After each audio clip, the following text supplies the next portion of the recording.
Des clips pour riposter à la propagande de l'État islamique. Un numéro vert, un projet de structure d'accueil. Depuis des mois, le gouvernement avait pris la mesure du phénomène djihadiste. Mais depuis les attentats de Paris, la lutte contre la radicalisation s'est intensifiée. Manuel Valls a changé de braquet. En 2016, ce sont plusieurs centres de désendoctrinement qui devraient voir le jour. Une première structure pour jeunes radicalisés va ainsi être créée. Les financements sont prêts. Le cadre juridique et le projet pédagogique en voie de finalisation. 2 modèles de structure sont envisagés. Un établissement de type centre fermé pour des individus de retour de Syrie ou de Turquie. Une sorte d'alternative à l'incarcération. Le second modèle serait plus axé sur la prévention pour des jeunes en voie de radicalisation ou tentés par le djihad. Des associations, des psychologues qui œuvrent déjà sur le terrain participent à la réflexion du gouvernement, comme à Nice, où ces thérapeutes accompagnent des jeunes radicalisés. Un travail de désendoctrinement long et incertain. On peut percevoir chez un ou deux quelques brèches. C'est un jeune qui écoute à nouveau de la musique, qui regarde à nouveau la télé. Après, ça reste difficile. Pour certains cas, c'est trop tard. Comment agir auprès de ces jeunes? Faut-il s'appuyer sur les psychologues ou des imams, y compris les plus rigoristes? Beaucoup de questionnements autour d'un enjeu majeur. De quelle manière contrecarrer les méthodes d'endoctrinement des djihadistes? On va essayer d'y répondre avec vous trois. Rachid Benzine, bonsoir. Vous êtes islamologue, vous êtes chercheur associé à l'Observatoire du religieux à l'Institut d'études politiques d'Aix-en-Provence. Et selon vous, l'avenir de ces jeunes radicalisés dépendra de la façon dont on parviendra à créer une unité nationale en y intégrant toutes les composantes de la société française, notamment les familles musulmanes. À côté de vous, Patrick Amoyel, bonsoir. Vous êtes psychanalyste, vous êtes le président de l'Association nationale, entre autres, une association qu'on trouve à Paris, à Nice et à Marseille, entre autres, qui tente de décrypter les mécanismes de la radicalisation. Vous pensez que tous les radicalisés ne peuvent pas être sauvés. Sur 250 qui sont rentrés de Syrie, 250 personnes, hommes et femmes, seuls 20% pourront être sauvés, à condition d'avoir été déçus. Là-bas, on reviendra sur cette déception, ce désenchantement. Le mot est faible. Et à côté de vous, Jean de Maillard, bonsoir monsieur, vous êtes magistrat, vice-président au tribunal de grande instance de Paris, spécialiste des nouvelles menaces du crime organisé et des renseignements, et vous êtes représentant du syndicat FO Magistrat. Selon vous, il n'y a pas de solution miracle. Il est illusoire de penser qu'il suffit de faire suivre un jeune candidat au djihad ou de retour du djihad par des éducateurs ou des psychologues, pour résoudre tous les problèmes. On démarre avec une question d'un de nos spectateurs, Nadia. Oui, une question courte et très intéressante. Comment être sûr que la déradicalisation a été efficace? Patrick Amoyel, comment s'assurer que le jeune qu'on a tenté de déradicaliser ne fait pas semblant, ne simule pas pour qu'on le laisse tranquille? Bien entendu, c'est une très grande difficulté. Il y en a Oui, il peut y avoir de la dissimulation, évidemment, du double discours, du double langage. On a quand même des signes objectifs au niveau de la réinsertion professionnelle, le retissage de liens avec la société normale. La famille et la famille, évidemment. Et surtout, une dynamique d'insertion sociale normale. Ça, c'est absolument fondamental. Rachid Benzine, comment définissez-vous la radicalisation? Il est très difficile, en tout cas, de définir le terme. Qu'est-ce qui recouvre ce terme? En fait, dans le champ social, on n'est pas encore d'accord sur ce que signifie ce terme-là, parce que la radicalité, elle peut être de l'ordre du discours, d'un discours politique. La radicalité peut être aussi en termes d'un discours religieux, mais ce qui est condamnable, c'est la radicalisation lorsqu'elle passe à l'action violente. Et moi, je préfère plutôt parler d'engagement djihadiste. Le terme engagement est un terme qui est beaucoup plus pertinent en sciences sociales, qui nous permet de comprendre qu'aujourd'hui, à travers la société française, il y a un certain nombre de jeunes, pas simplement des jeunes issus de l'immigration ou des jeunes de confession musulmane, des jeunes qui sont en train de se radicaliser politiquement, et ça touche toute la société française. Et la question, tout à l'heure, on parlait du phénomène de déradicalisation qui encore pose un terme, mais je pense que l'idée de la prévention d'une radicalisation violente me paraît beaucoup plus pertinent. Et ensuite, il faut se poser la question, tous ces jeunes qui partent et qui reviennent, pourquoi ils sont partis ? parce que ce serait une erreur de penser qu'ils sont tous partis faire le djihad. Beaucoup sont partis parce que tout d'abord, ils souhaitaient, je dirais, venir en aide à une population. Et une fois qu'ils voient ce qu'il se passe là-bas, parfois ils sont très déçus parce qu'on leur demande de passer à une action violente.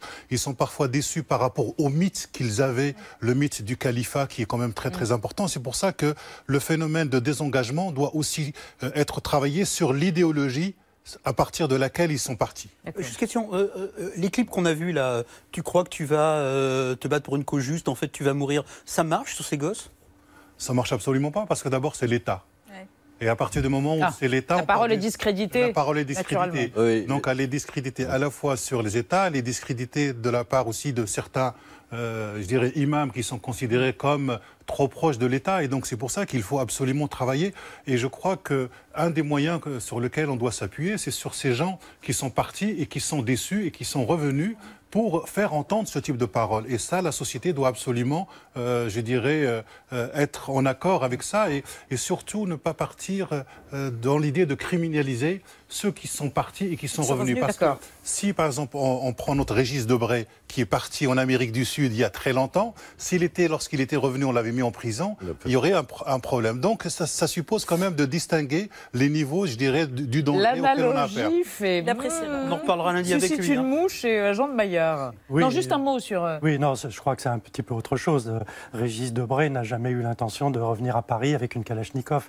Ça change beaucoup de choses. Oui. Quand même. Mais je ne pense pas que tous les jeunes qui sont revenus reviennent avec l'idée de mettre une Kalachnikov et de passer à l'action. C'était dans ce sens-là que je le disais. Ça reste justement à déterminer, c'est toute la question. On va vous soumettre, Claude, le chiffre du jour. Qui est l'évaluation de la menace, un chiffre complexe, 3645. Comme le nombre d'individus, ouvrez les guillemets, radicalisés, repérés par la cellule Stop Djihadisme depuis qu'elle a été mise en place il y a 20 mois. C'était au printemps 2014, c'est un numéro de téléphone qu'on peut appeler. Question, 3645 personnes repérées comme étant radicalisées. Jean de Maillard, qu'est-ce qu'on en a fait de ces gens-là, 3645 ? Oh, ça, j'en sais rien. Vous me posez la question à moi, je ne suis pas capable de vous le dire. Et théoriquement, quand un individu est repéré, un État qui se préoccupe de ma sécurité aurait dû les suivre, les contacter, les déradicaliser, faire quoi? Non, ce dont on s'aperçoit aujourd'hui, c'est qu'en fait, il y avait du renseignement, mais que ce renseignement ne débouchait sur rien.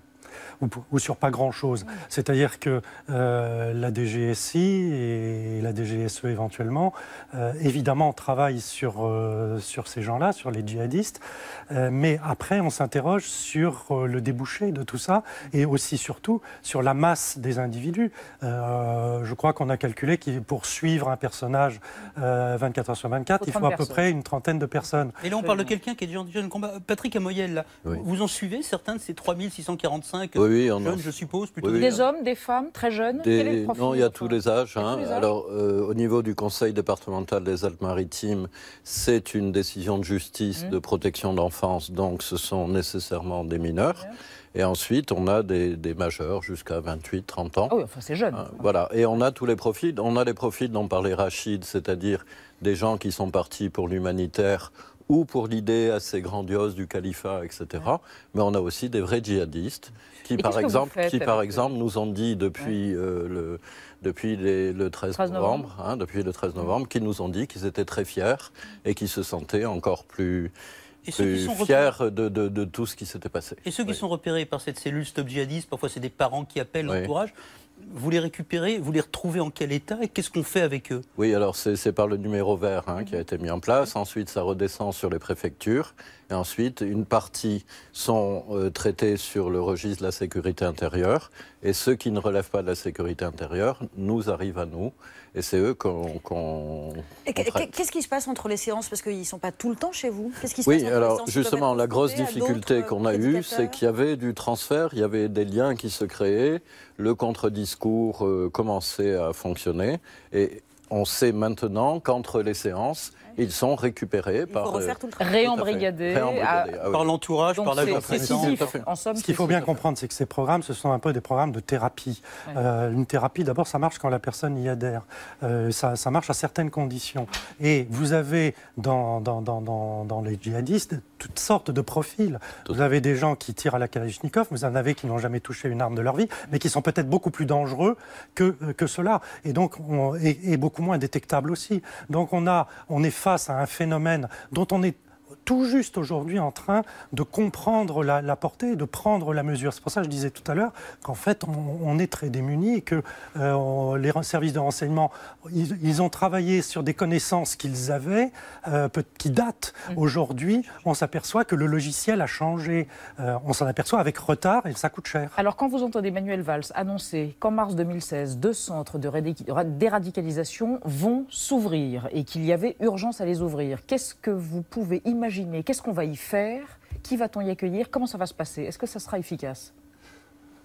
Comme c'est un phénomène qui est nouveau, je pense qu'on est parfois beaucoup plus sur la communication politique pour rassurer les électeurs et la population française que beaucoup plus sur, je dirais, un état des lieux. Et il faut accepter de dire c'est un phénomène nouveau, nous sommes en train de l'étudier, nous sommes démunis, nous manquons d'outils et nous manquons même de perspectives. Et donc nous sommes en train de construire l'objet savoir pour tenter de savoir qu'est-ce qui relève, qu'est-ce qu'il y a derrière, parce qu'il y a aussi une idéologie politique, il y a aussi une idéologie religieuse. Et donc chacun doit amener sa pierre à l'édifice pour tenter de comprendre qu'est-ce qui fait qu'un jeune qui a grandi ici ait envie d'aller rejoindre Daesh et qui reviennent parfois de telle sorte à vouloir punir la société, comme on le voit, comme on l'a vu ces derniers temps. Vous parlez de chercheurs. Un chercheur qui s'appelle Olivier Roy a dit récemment là, dans une tribune au Monde, il ne s'agit pas de radicalisation de l'islam, mais peut-être plus d'islamisation de la radicalité. Et lui évoquait la délinquance de pas mal de ces jeunes. Est-ce que c'est acceptable? C'est en partie vrai, c'est-à-dire une partie sociologique et politique nous montre ça. Mais on a aussi le processus inverse. Parfois, vous avez une islamisation qui se termine en radicalité. C'est-à-dire vous avez les deux événements. Ensuite, Olivier Roy parle notamment du nihilisme. Je pense que d'une génération nihiliste, mais je pense qu'au contraire, il y a une idéologie qui est derrière. C'est pas du nihilisme, il y a une vraie offre d'idéologie sur le marché et qui fonctionne parce qu'on a mobilisé des mythes fondateurs qui fonctionnent aujourd'hui et qui ouvrent des perspectives à ces jeunes qui sont incapables quelque part d'en trouver ici. D'en trouver ici. Puis lorsqu'on est jeune, il est très difficile de pouvoir se projeter dans 4 ans. Patrick Amoyel, cette idéologie qui peut attirer les gens, ça se fait indépendamment de la connaissance coranique. J'ai lu aussi que contrairement à la génération Al-Qaïda, où il y avait une connaissance très très rigoriste du Coran qui aboutissait au terrorisme, là, ce sont des gens qui ne parlent pas arabe, qui n'ont pas lu le sourate. Non, c'est compliqué, on a tous les profils. Et on en a qui connaissent parfaitement le Coran. Et qui en ont une lecture. Et qui en ont une lecture, etc. Une lecture radicale, d'islam radical, et de politisation de cet islam radical. Et il y en a qui ont pris le Coran pour les nuls, etc. Mais c'est anecdotique. Disons, Rachid a raison, il y a bien une idéologie qui fonctionne et on n'est pas du tout dans des dérives sectaires ou dans l'embrigadement immédiat par Internet. Je crois que ce message-là a été très négatif, que depuis 2 ans. On a réellement une idéologie politique. Ce ne sont pas des fous. Non, ce ne sont pas des fous. Alors, on a tout l'éventail. Nous, on est psy de formation. On a absolument tout l'éventail de la personne, entre guillemets, la plus normale, jusqu'au fou, avec le pervers, etc. Mais on a exactement la répartition que dans la population normale.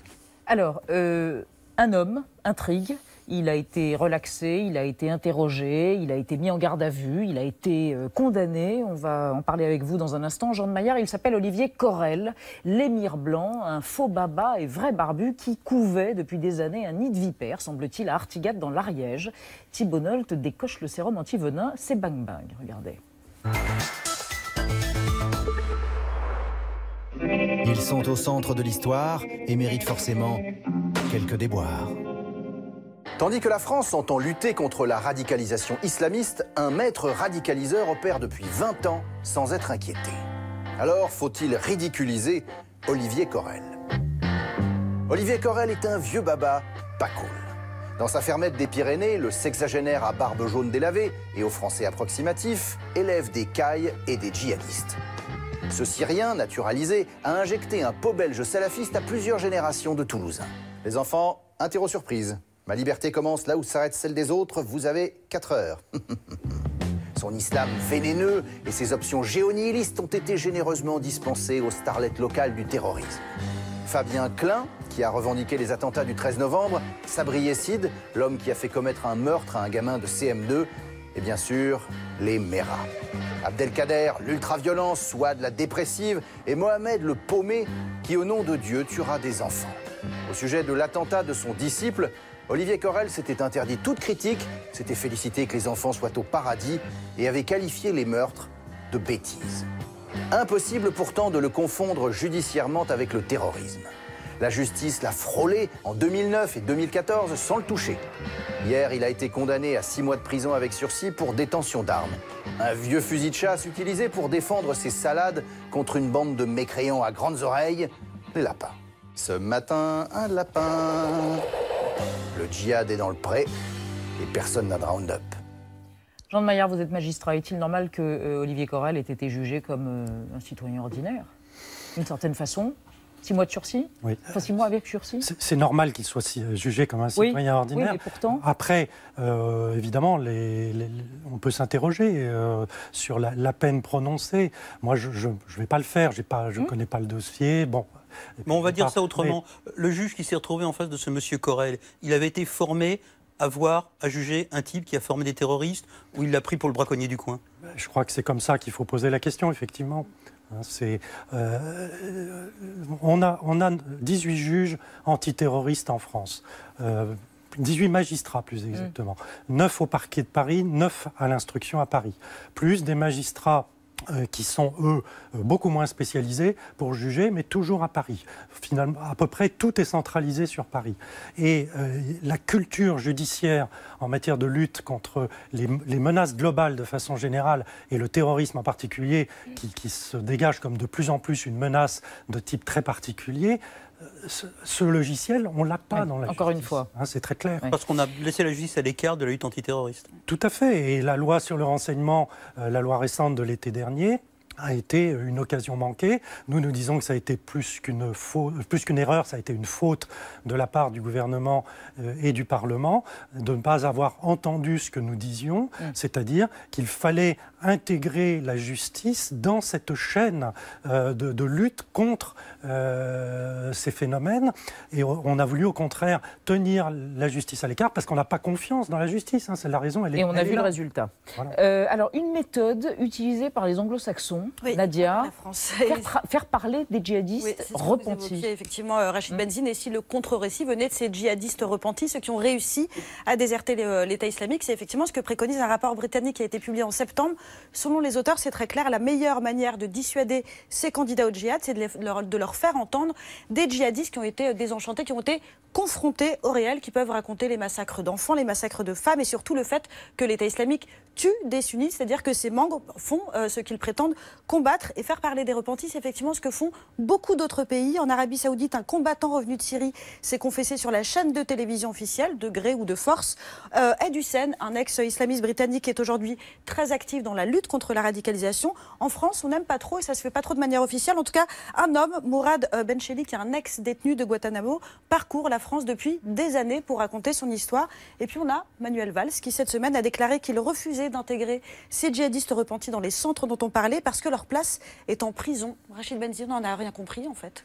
Je pense qu'on continue à nier la réalité. Tout à l'heure, nous parlions des impasses au niveau juridique. Là, nous sommes devant des impasses idéologiques qui ne permettent pas de prendre en compte des choses qui fonctionnent ailleurs. Parce que ça marche. Là, oui, ça marche. Vous venez de parler de cet homme. Il y en a un autre aussi qui s'appelle David Valla, qui a participé au djihadisme, je dirais, au Kosovo, et qui dit des choses aussi très intéressantes et qui est complètement intégré. Pourquoi ça coince? Pourquoi on a du mal avec ça en France? Parce qu'en France, on est sur le mode sécuritaire. Et à force d'être sur le mode sécuritaire, ça nous empêche de comprendre. On est sur un discours de posture, un discours fort, un discours politique. Parce qu'on pense que comprendre commence à excuser, c'est ça? C'est le début d'une forme d'excuse ou d'absolution? Exactement, alors qu'aujourd'hui, il faut s'appuyer sur tout le monde. Et ces hommes et ces femmes qui sont revenus sont aujourd'hui un levier, pas le seul, un levier sur lequel on doit absolument compter. Et ça serait reconnaître aussi, ça serait reconnaître aussi l'existence du phénomène. Et ça, donc vous voulez dire qu'en plus on est dans le déni. Que l'État en France admette qu'il y a un problème, ça serait assez nouveau. Est-ce que c'est la même question que celle de l'utilisation ou non de religieux, musulmans, orthodoxes, orthopraxes, ultra-orthodoxes, intégristes? Pour l'instant, on perquisitionne des mosquées fondamentalistes. Est-ce qu'on ne ferait pas mieux d'essayer de les intégrer à la déprogrammation? Ça dépend, il y a deux sortes de mosquées fondamentalistes. Il y a celles qui posent problème et celles qui ne posent pas de problème.